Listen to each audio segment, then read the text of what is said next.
Weather.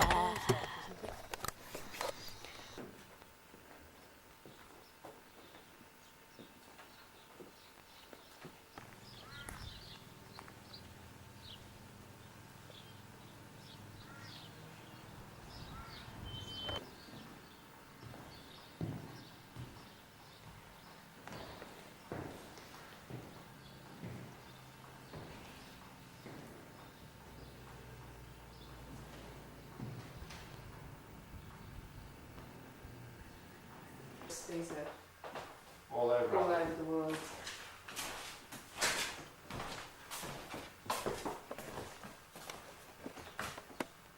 Because Guy, besides being a dancing historian, is a train buff. Yeah. And when Guy does that, you never met Guy, did you? We're in Tenterfield at the moment. First stop really on our holiday to look at museums. So far, Andrew is still intent on looking at the museum, but it's a railway museum at the borders of New South Wales, change of points a bit further north, and it's got a lot of things about railway engines and the like, including the most strange one that I've ever seen, the back of you. King 10. Not weird, actually.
You should see the old-fashioned chainsaw. In there, is it?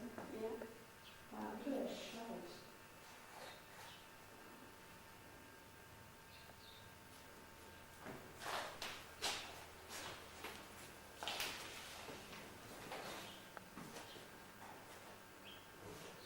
Goodness me.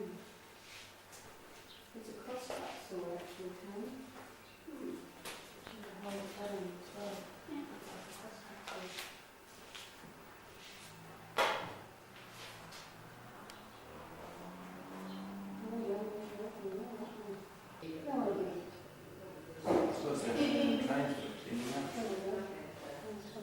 Devalued mail all around the world. No, it used to be the Royal Mail was unstoppable. The mail train was something special. The mail roads were something special. They always had priority, right of way everywhere. I think our journey just improved drastically. Mum used to be there.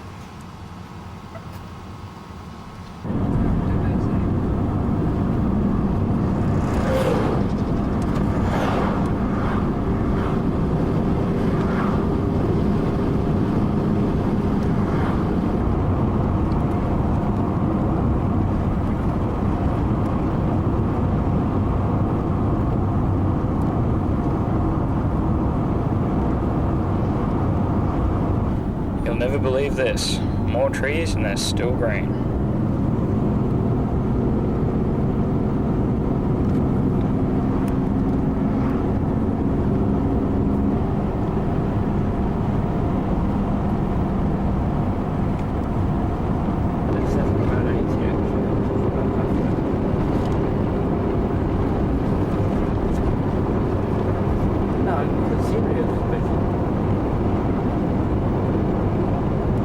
You'll never believe it.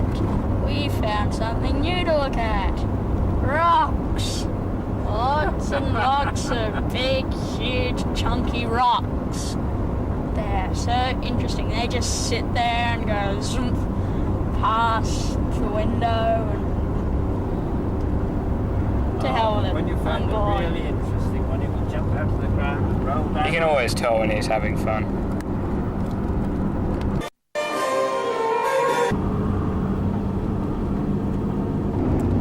That car that just passed us was probably doing about 40 k's an hour.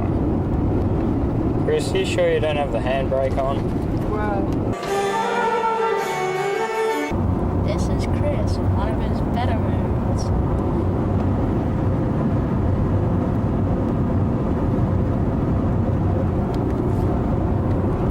I just hope he's not dead.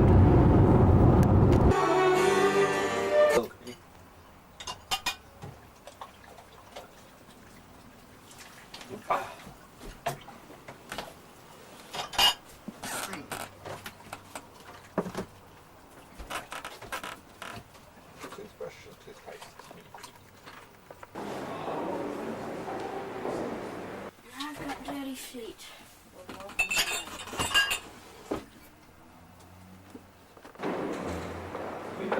This little hutch so they don't get crunched.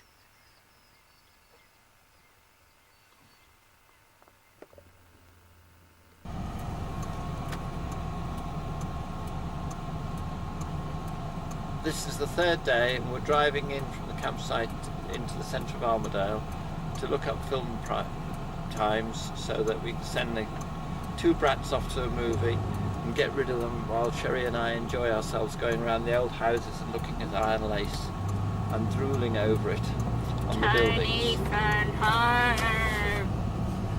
Tony, phone home. Andrew. Oh, I know, I best not say too much about him. He's holding the camera. Bye I for hate now. you, Chris. Hey, Chris, look this way. Bye.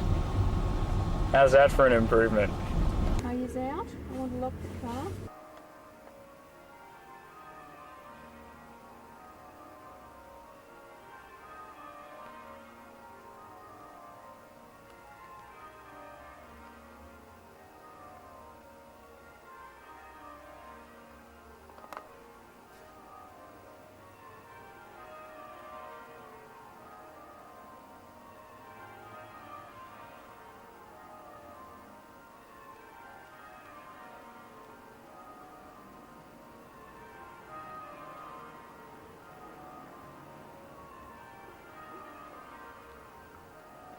This is the Roman Catholic Cathedral in Armadale. St Mary's Cathedral, Armadale. I've just shown you the stained glass windows on one side of the Stations of the Cross, and this is the Christmas nativity scene in the Mary Chapel.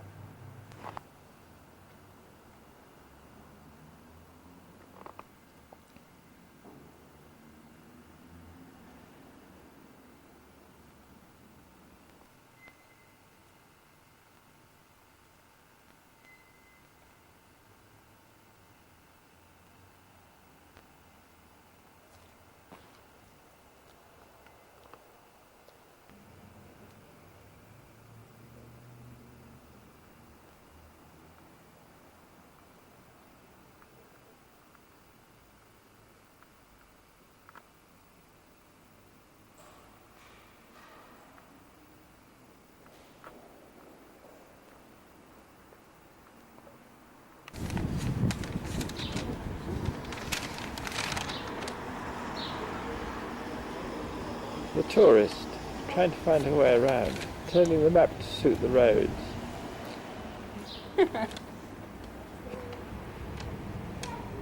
That Imperial Hotel.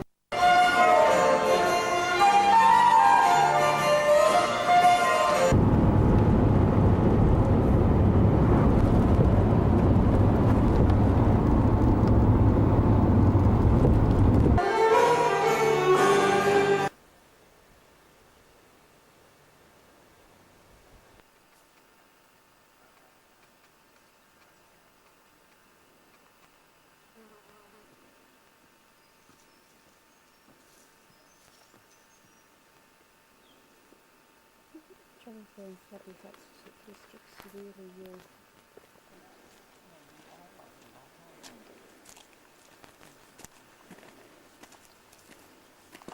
problem is he's not going to get fitter because he won't do anything. You need to give him enough time. It might be a case of you haven't done this much exercise, you don't get any. Enough. Be enough.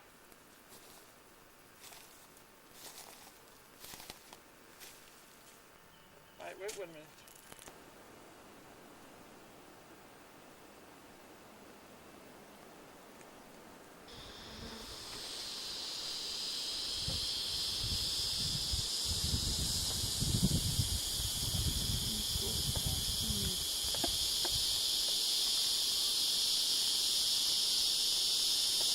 Almost impossible, I would have thought, to.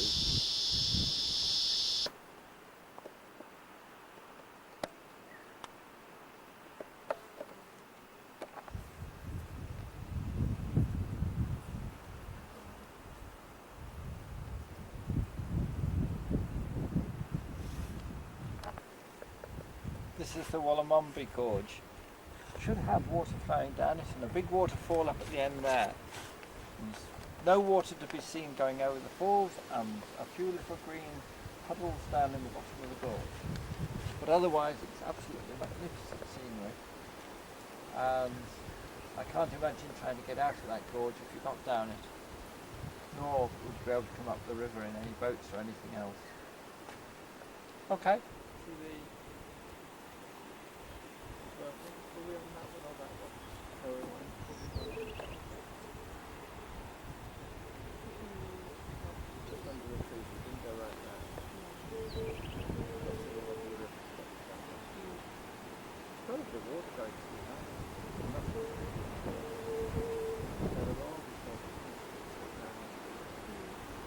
There's obviously the water runs down there.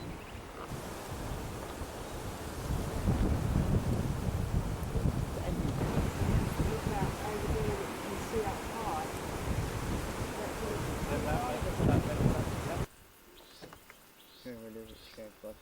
Yes, I agree, but it hasn't moved. And here we can see the gorge. Wow, that is huge.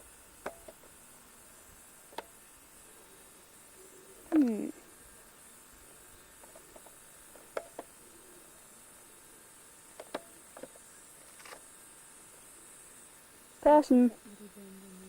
Gaboo. Woo. I'll get up and get one, but it's probably easier to stay sitting. Have you used up all this spoil? What? You have to correct. Start with. It's 10:15. It's not bad. With a correction factor too. There will be. Yeah.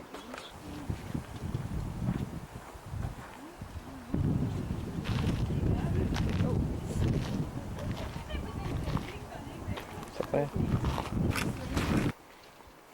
used to keep all their spare stuff, tins of flour and everything. You're supposed to be Filming, Chris? You're supposed to be filming the building. 2 small rooms for men's accommodation. Next door was a feed room, a harness room, a tool workshop, a large rubbish shed, a dray shed and a meat house. Above was a grain storage loft. Because they had to store an awful lot of food. If they had 12 outbuildings with families in, They would normally fill. they would have had to keep stores for all that. The sulkies in there.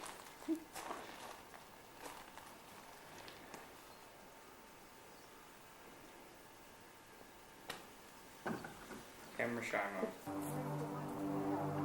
The Thomas House at Saumarez. The original, or second homestead, second owners. This is the outbuildings, the farmyard.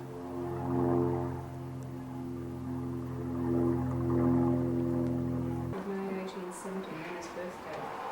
Blanch's Inn was situated at Church Gully, a few hundred metres south of Thunderbolt's Rock on the Northern Road.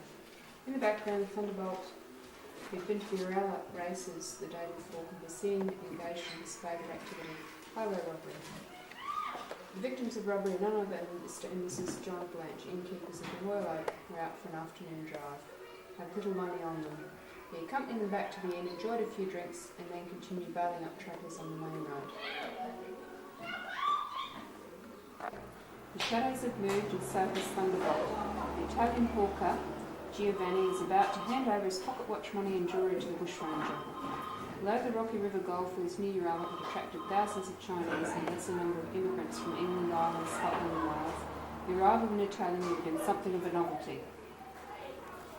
Everybody is so involved in the robbery that somebody has forgotten to put another log on the fire.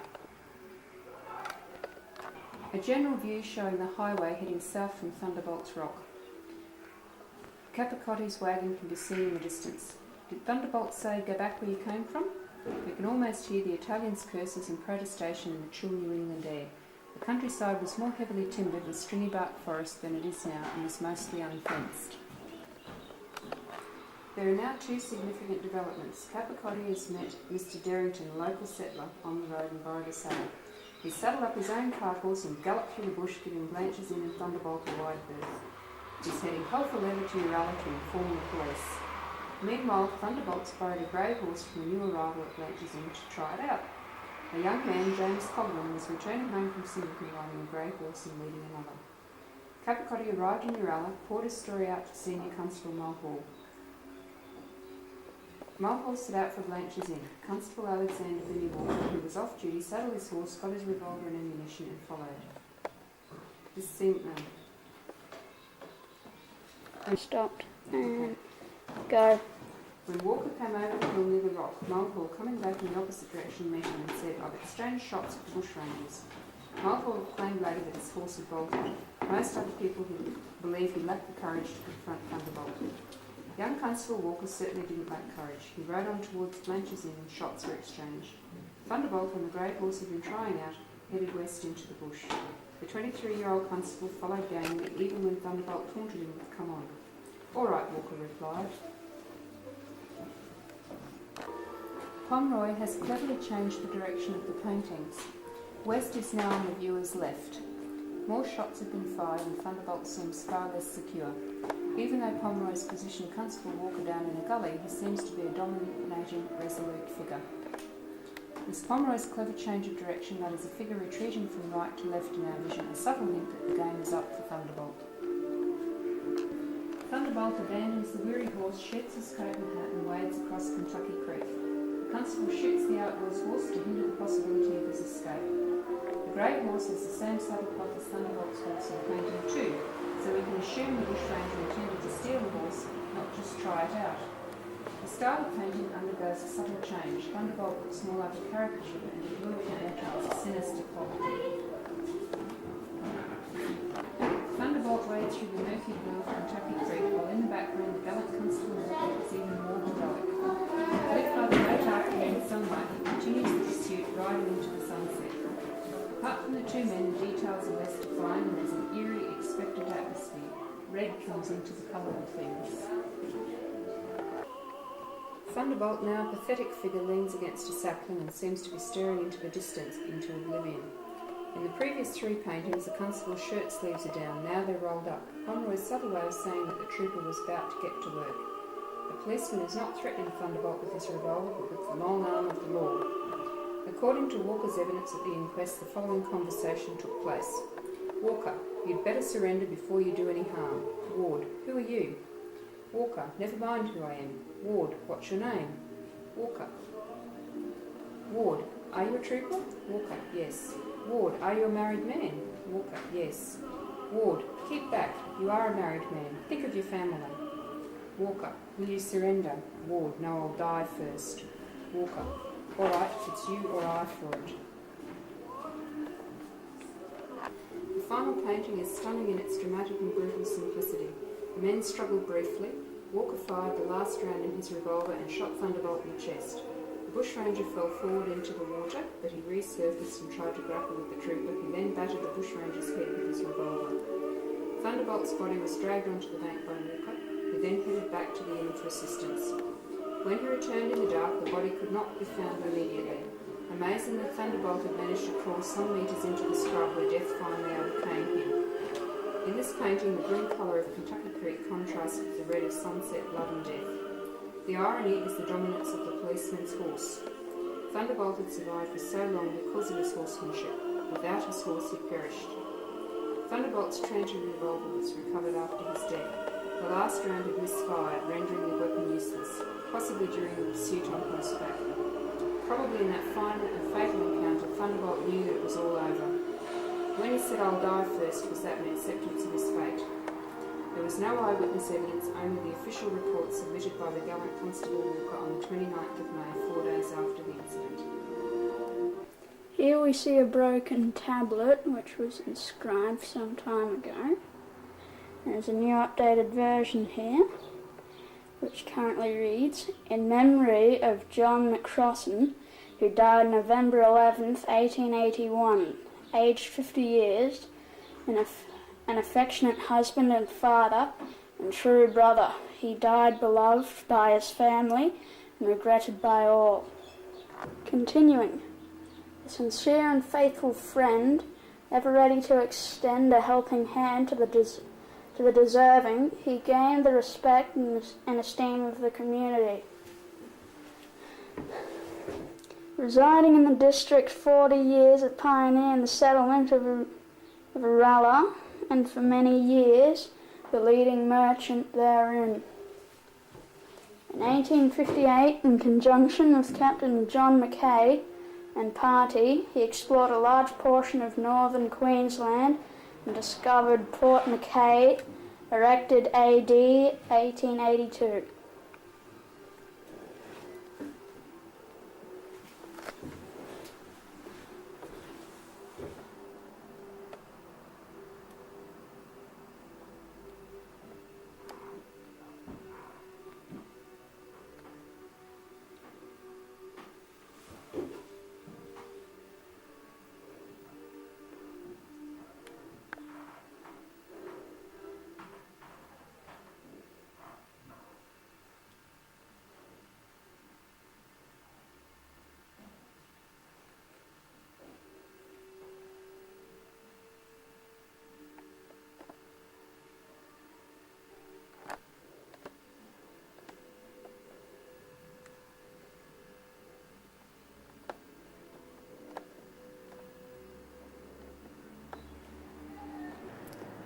The wide bat. This amazingly wide bat was built so that the Lions Club social cricketers could not possibly be bowled, LBW, caught or stumped. Its designer was run out first ball whilst gloating over his genius. Loaned by Bruce Wayne. Murphy's bat. Irish cricketers called hurling because of the awesome and constant abuse hurled by players, spectators, umpires, commentators, police, first aid officers and passers-by. Joel Garner, the West Indian fast bowler, was probably the tallest man ever to play Test cricket. Note the altimetry of the splice. The telephone enabled the batsman to find out about ground conditions without having to bend down to look. The length of the bat makes it impossible for the batsman to be run out. However, it is possible to be shot down. Note the bullet holes near the brand.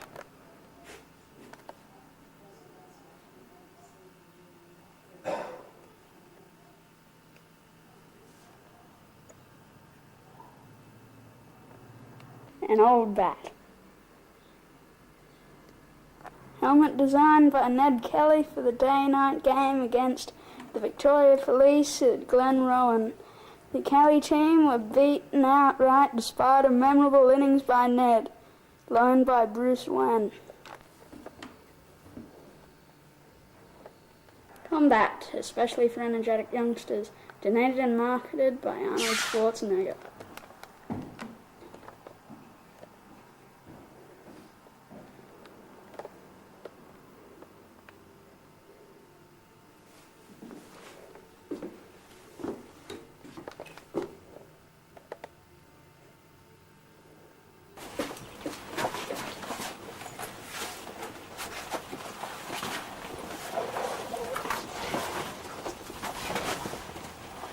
Didn't zip up the window before you pick up, Henry.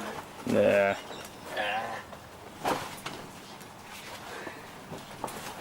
Would have been good otherwise, Chris.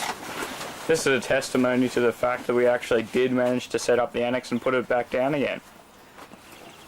Ah, we'll have another shot at it.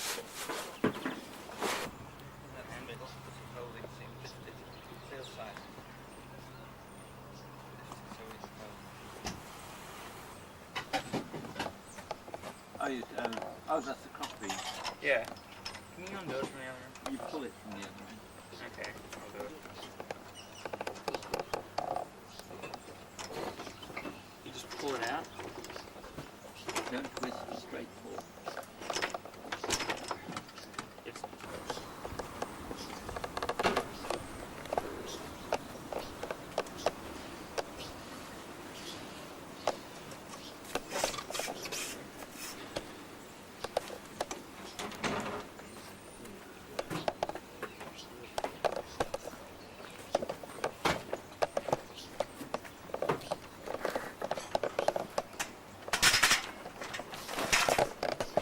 It's now the guy ropes. What have we got to that? There's nothing else left. Just collect up the extra poles.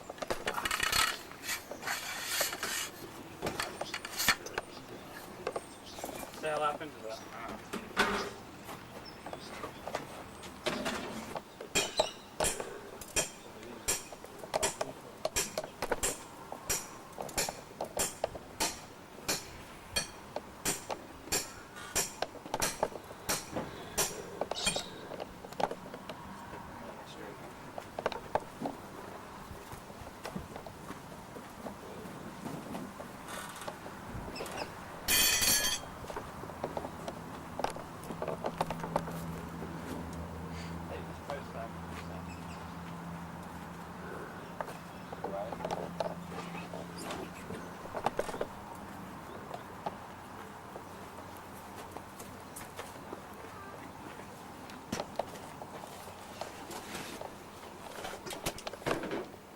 Now, can we put the canvas in there yet?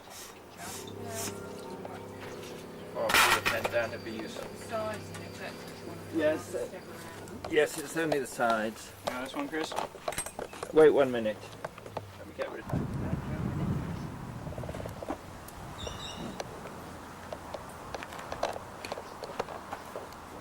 Okay.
Hold that on the outside then. So pick it up, no, pick it up in the middle and put that on the outside. Pick it up in the middle on that end.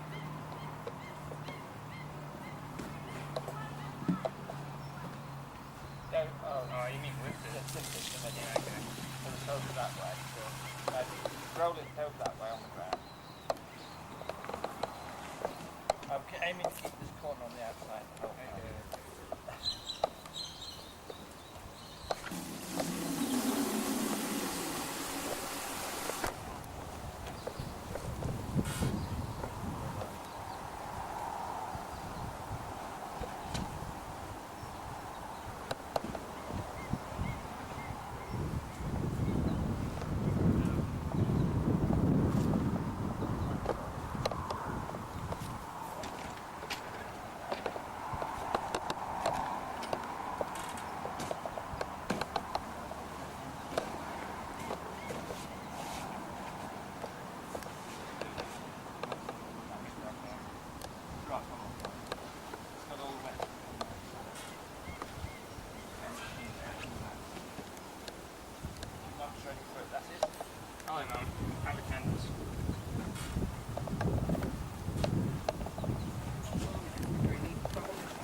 That's his fault. I've held it on the outside. It's a damp area. You're not going in, are you?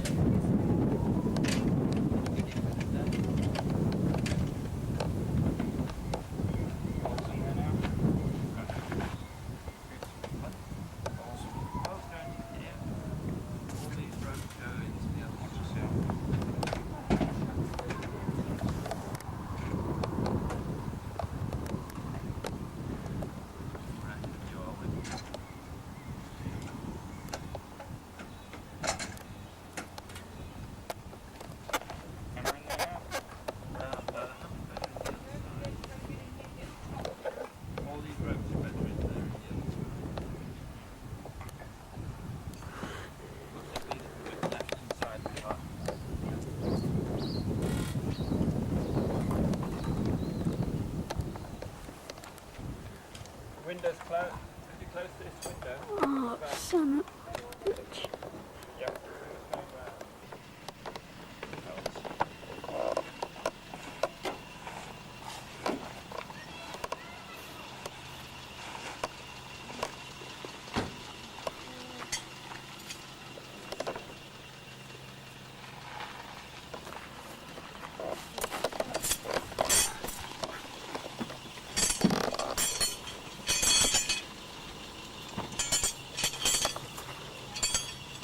Shouldn't that canvas stuff be inside, Chris? Which? Yes.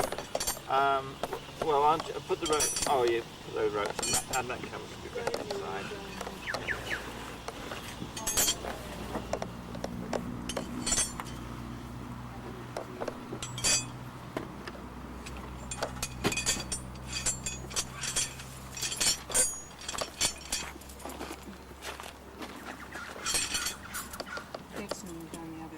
I know, the other end's full. Oh, they've put all the ropes in there, that's why. That's why I didn't want to. The system next time, Andy. We'll reverse the system next time. Yeah, why? Put these pigs in the other end. What about the ropes? Put them in this end. Okay. I would have thought the ropes would be better the other. We'll pack better next time. Why? Just remember you're in charge, so whatever happens, it's all your fault. Yep.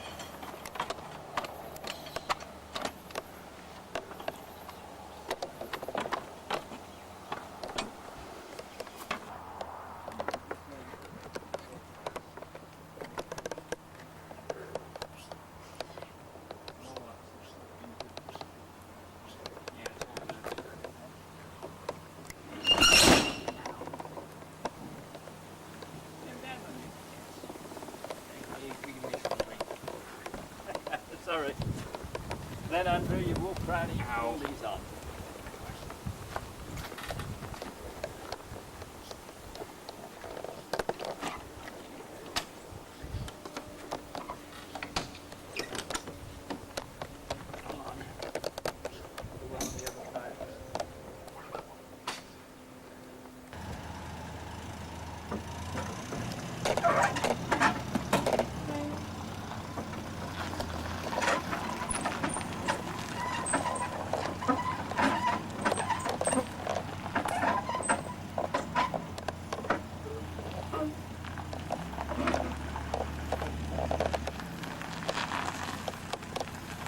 Andrew,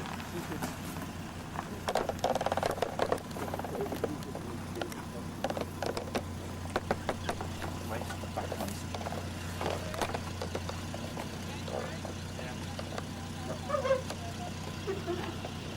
I'll come back to you need to go. Just go underneath like it.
Done, Chris?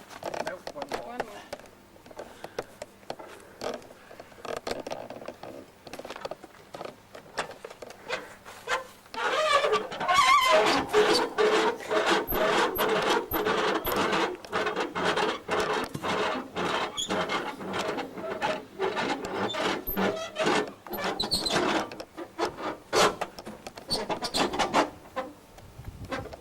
Sit.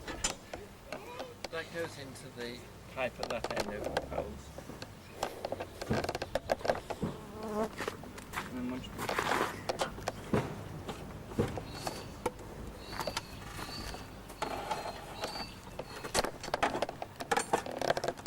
only problem being, Chris, there's 10 pegs in there.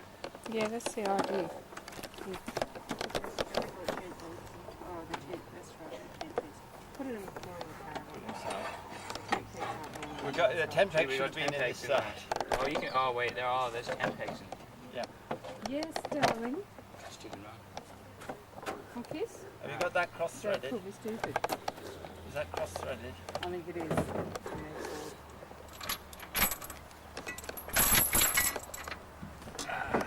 You haven't done it. Yeah, I reckon that would.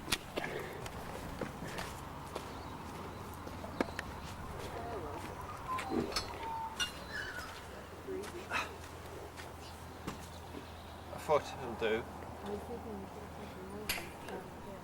Yep, we need to.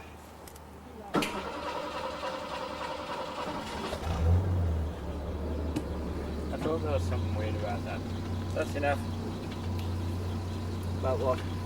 About that. That's How it enough. got attached. Slides in. That bar goes through there. And then the push pin this goes in. back in right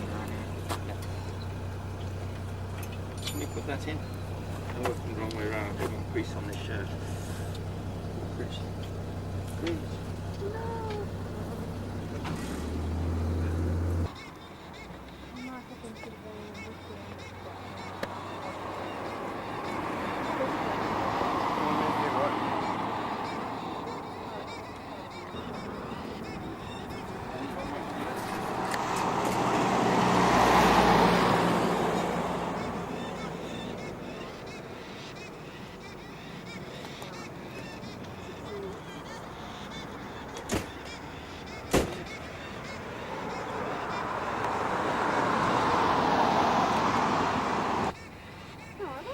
Funny noise.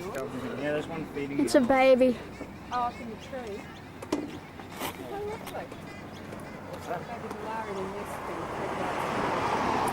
Not a nest. Oh, it's in the branch being fed right now.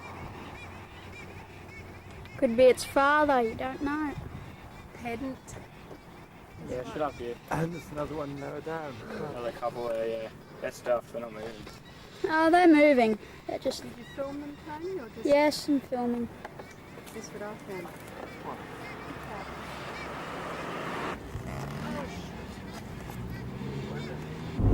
We're about 250 k's away from Dubbo now. We just stopped in Gunnedah for lunch and to get some keys cut and stuff. We're intending on staying the night in Dubbo and going and seeing the zoo and stuff tomorrow, maybe. And we just started making some really good progress once Chris took the handbrake off. So we'll see you in a few hours.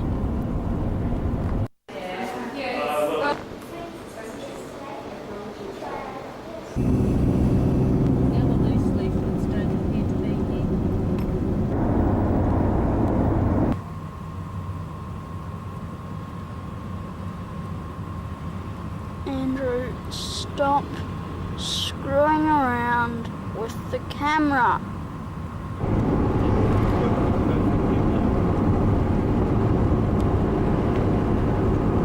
We are now entering Dubbo and have a lovely view of a beautiful sunset.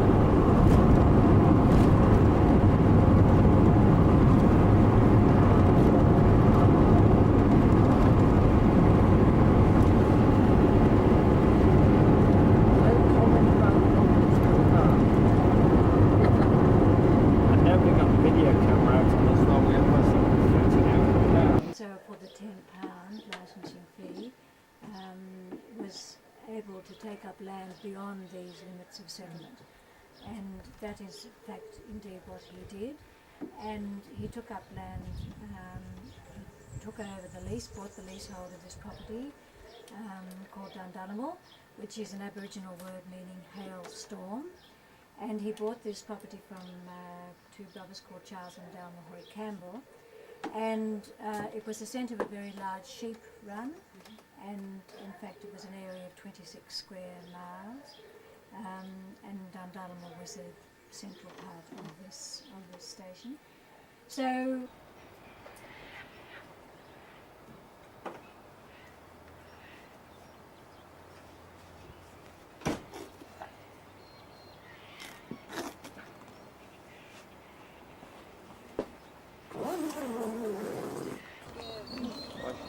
But they'll all disappear. We'll be left with three. There's three very old ones here that can't make the flight, and they stay.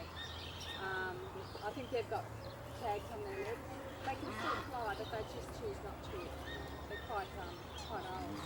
A little right-handed gibbon.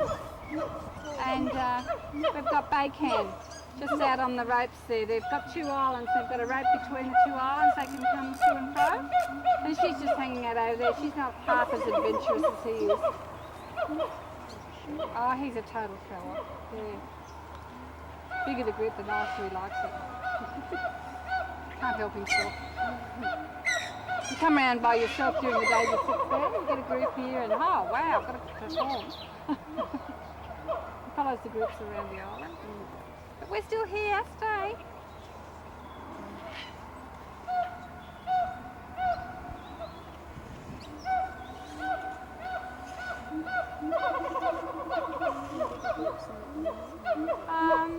Yeah, it's just the only more like bigger groups in Australia, and they've never bred. There's no reason why they can't. They're male and female, they've just never bred. It's like a platonic relationship. They've been with them. No, they can't. We lost the baby in the water. That's why there's a net between the two islands. The baby couldn't reach the top ropes and the bottom ropes together and fell in. We sadly lost one, but we had this other one. So this is a third baby. Very agile.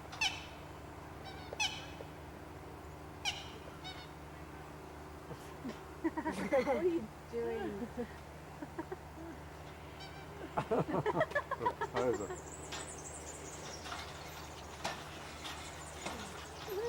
Go, Patiri!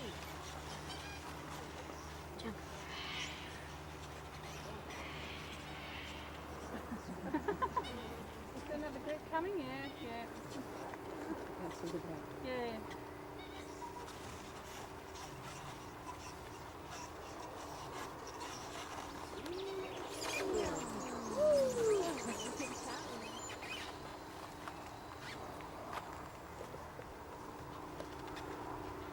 Next group come round, they will get them going again.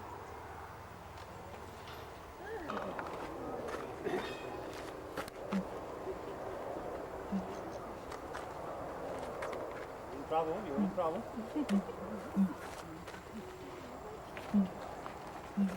Come on. Come on. Go.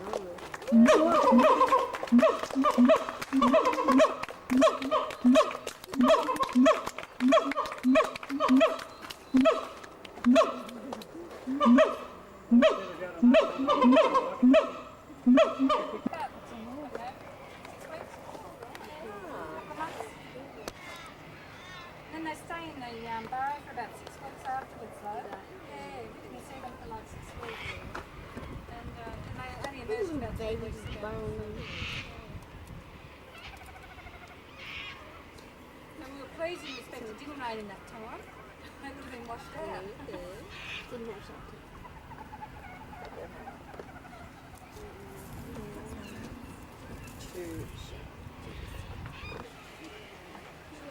I've nothing for you.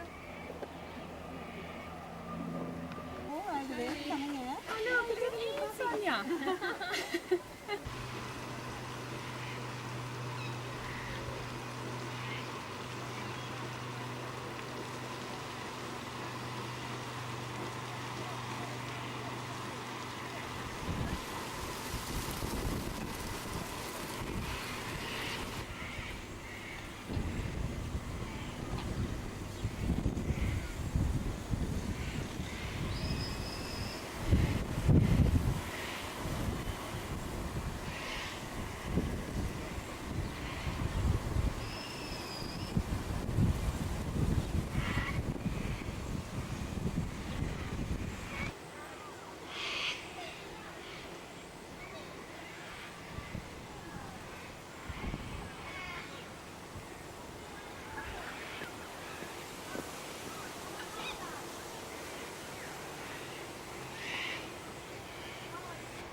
Where's they all gone?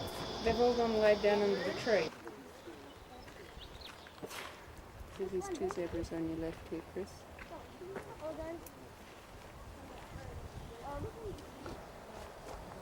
I can get the tray of it so you go over the rest of it. I can get their back of them. You're black and white spot, How do you know it's from my own? I suspect it makes them hard to see.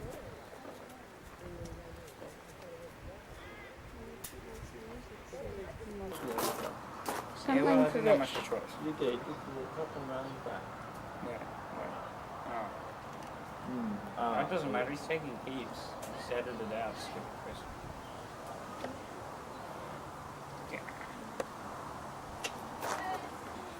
Every time we take this tree, we'll have a fish better. Is that what it says? You bribe me to call you stupid all the time. Look, remember the eagles? Yeah. From Hillsville Sanctuary? There you go. Alright. No, they're too far away from Hillsville. One of the things I like in the whole tree is things like these people.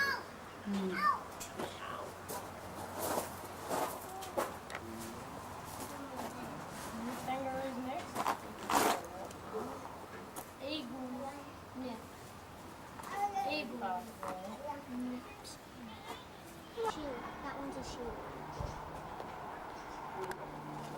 like a cocktail.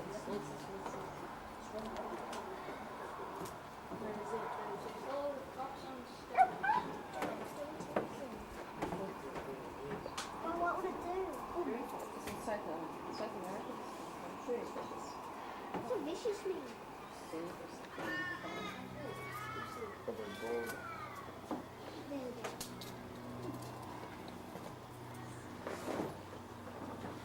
What?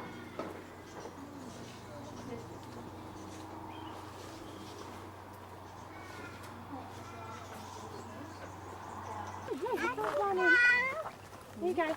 Here, Chus.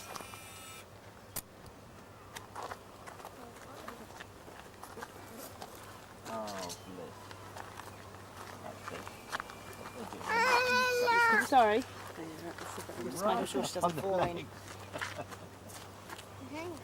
Oh, sorry.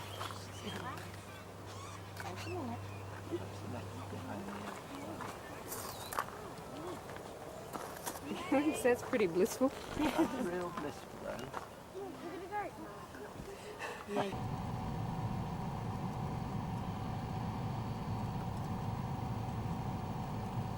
It's a mining bucket. Wow. Heat haze makes it hard.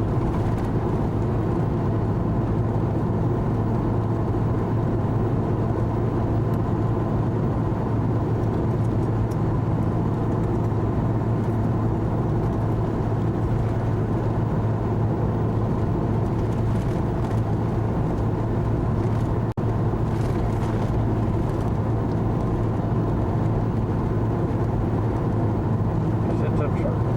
Very trying.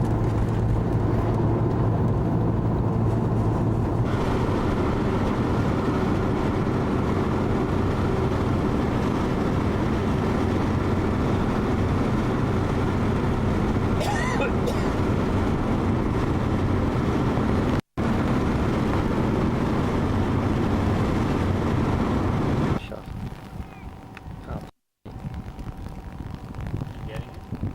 I don't know. Glasses are not good viewfinders. Standing on top of a tree. It has just landed now, hasn't it? Yes.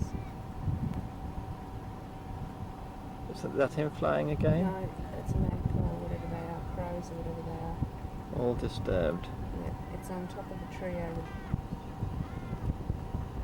Still on the tree, isn't it? Yes. When the others had took off. They're mobbing him. Yeah, they're trying to keep him away from something. Yes.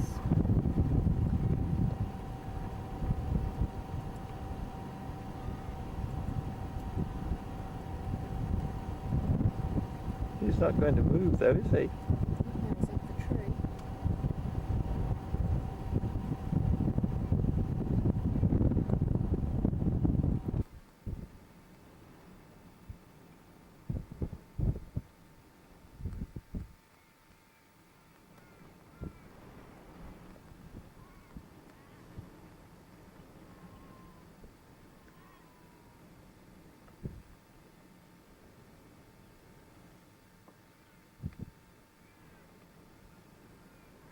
It's not going that far. No. They'd seen a nest or something. Mm. They don't usually go for eggs though, I don't know why. Young. Maybe there's a young bird on the ground. Bird down here on the ground for a bit of a flutter bird. Maybe I'll stop there.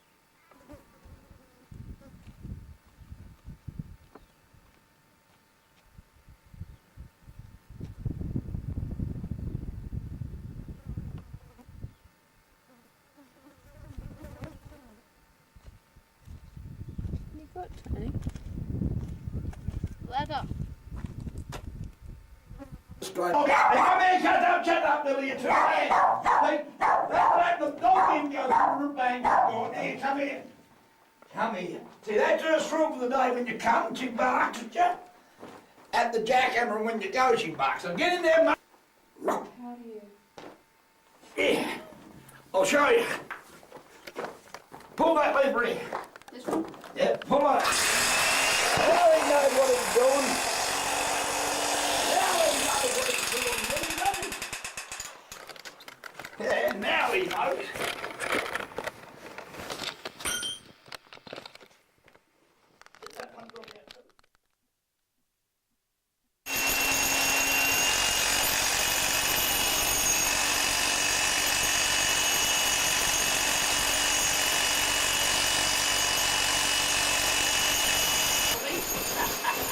Doesn't she, Lily, eh? Yeah.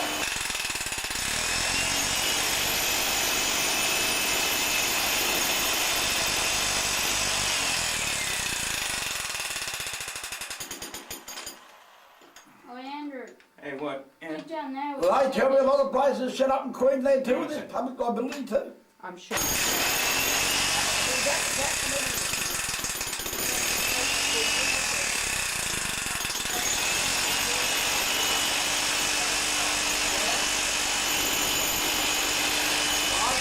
Where is it? So at least I know what their mother and father are talking about me.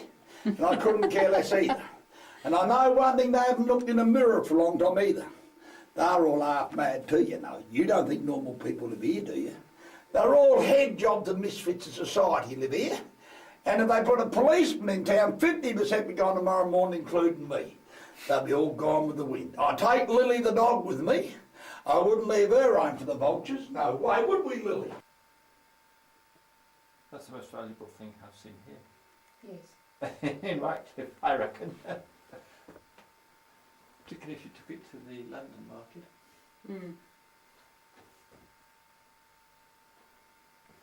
You're moving it too quickly, Andrew. It'll make you feel seasick. I know about that. Nice jet planes there. Nice views. That's why I'll just go over it again. Nice to use on steel plane. I'm sure you find these, I'd like to go digging Grinding again box. personally.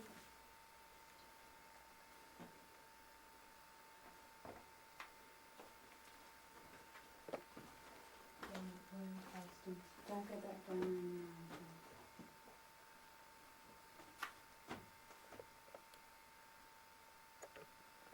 see, because they're cutting a level here. Mm. Through there. So they just cut down till they come to the levels where they think they might find it. Mm. Well, I bet you for the odd one that succeeds, there's probably 1,000.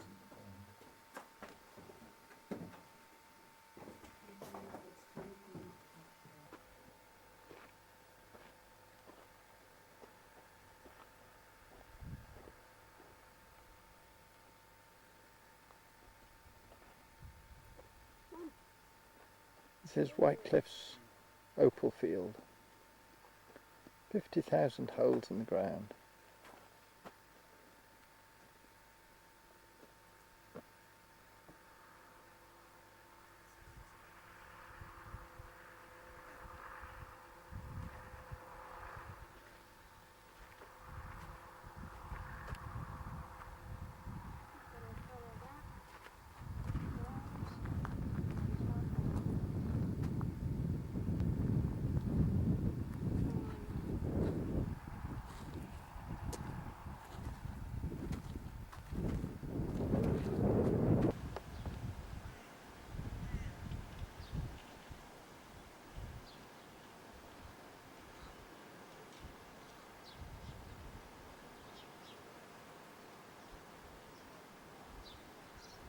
This is the post office in Whitecliffs.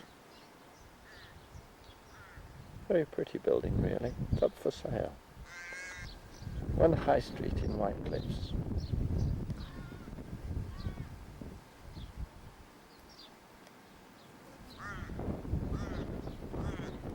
Finishing with the post office, which is quite a pretty village.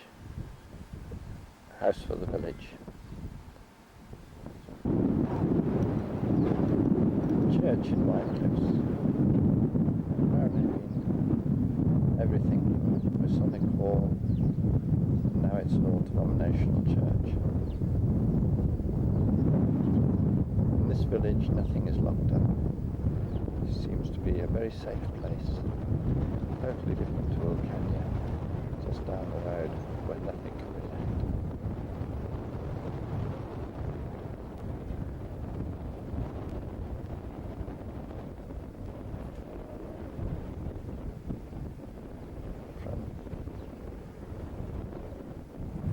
vacuum tipper for soil from the miners there.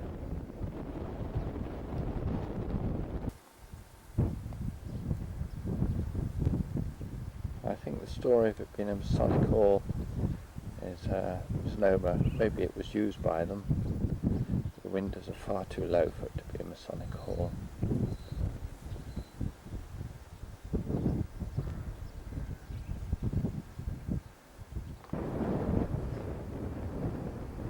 This is the Opal Field in White Cliffs from down below, where everybody migrates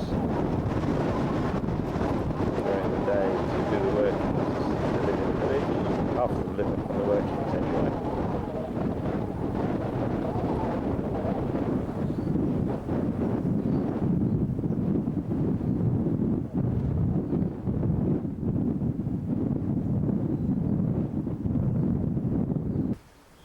The solar-powered power station, parabolic mirrors reflecting onto central collector points, which boil the water to steam and turn the turbine power generator.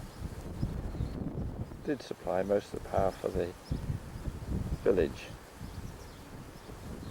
and this is the other hill in the village. A local school.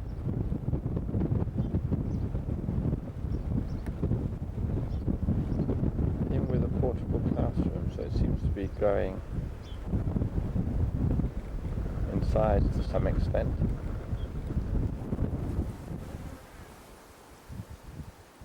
This is the other hill in White Cliffs. It's not being supposedly mined for opals, but it has dugouts in its walls or sides of the hill. The hotels on the far side dug out again.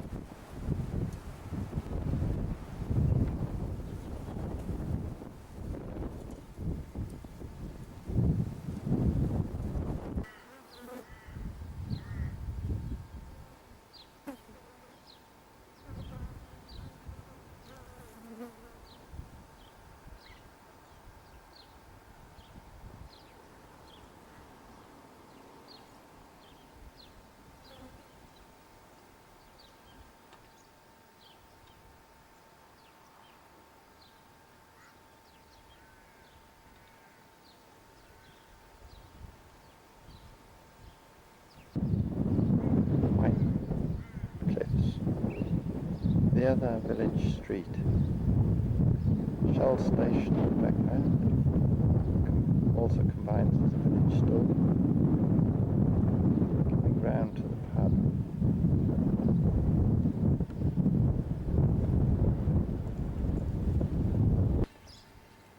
The building's soon to be taken over by National Parks at the street corner in Whitecliff.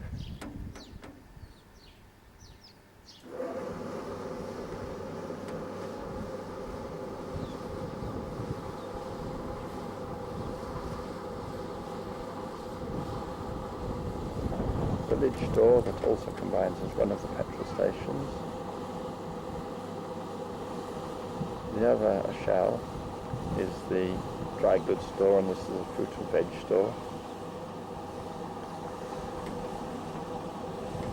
Christmas decorations are hanging on the tree. This corner is the village, two village streets meet, and the pub's on one side of it.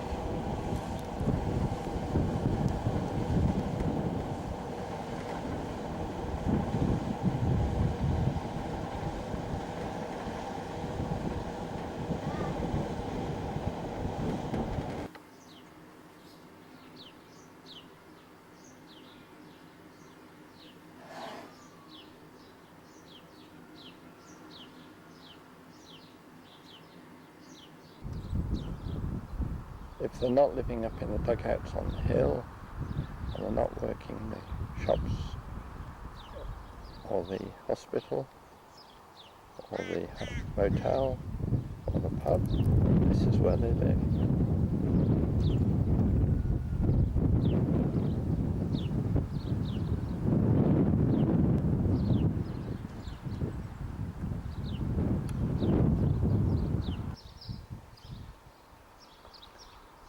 Houses in Whitecliffs.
That's a good description of a dugout in Whitecliffs.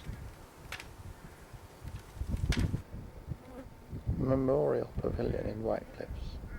Each of the 3 bays has little plaques commemorating people and sometimes organisations that have existed in Whitecliff during its history. The commemoration of the Federation of Australia. The park just commemorates the history of Whitecliff's, little plaques and notes about the various opal buyers, and the central pavilion with commemoration to most of the individuals.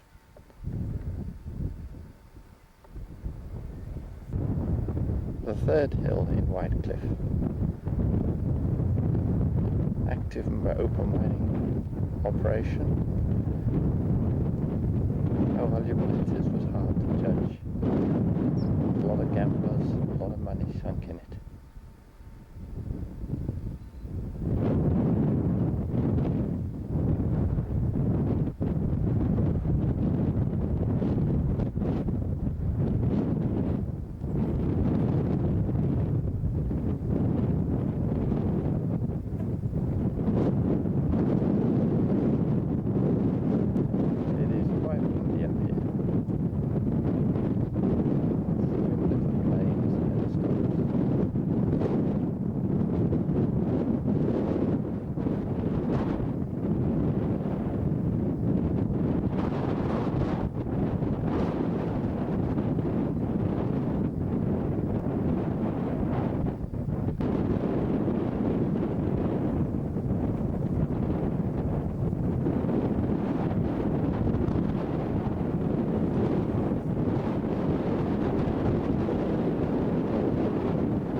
The children's graves at Whitecliff.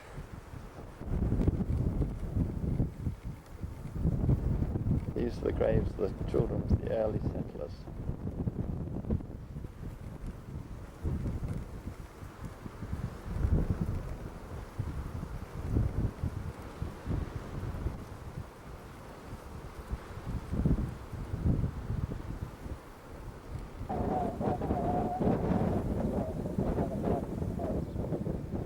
This is the caravan park at Whitecliff.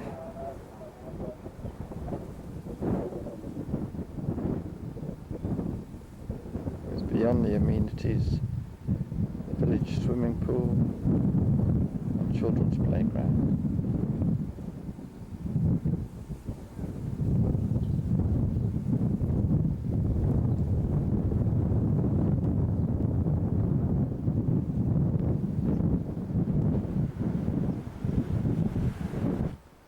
Looks as though it gets quite windy here on occasions.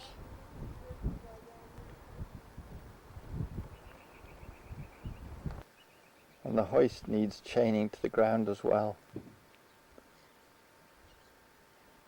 This is on the campsite at White Cliffs.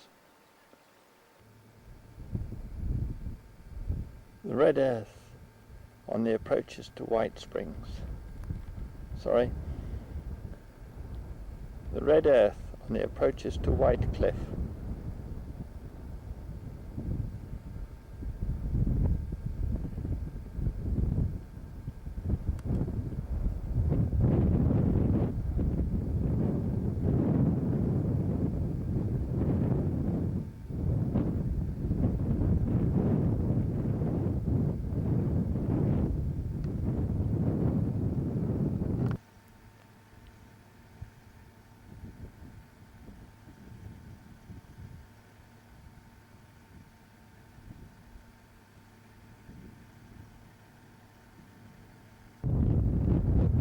The way to Broken Springs